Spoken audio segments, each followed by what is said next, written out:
ရခိုင်ပြည်အတွင်းအခုရပိုင်းမှာမိုးအဆက်မပြည့်ရောသိနေတာကြောင့်ကြောက်တော်မြောက်ဦးမင်းပြနဲ့မောင်တော်မြို့နယ်တွေမှာရေကြီးရေရှမ်းမှုတွေဖြစ်ပွားနေပါတယ်။ရခိုင်ဒေသနဲ့မှာပြီးခဲ့တဲ့ဇူလိုင်လ4ရက်နေ့ကစပြီးဒီကနေ့အထိမိုးသေးတဲ့ဇော်ရောသိနေတာဖြစ်ပြီး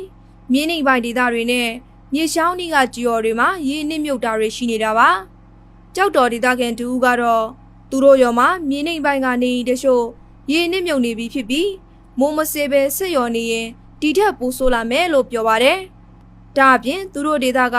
သရီရှောင်းဟာကျင်းတဲ့အတွက်ရေစီးရေလာတိမ်မကောင်းပဲ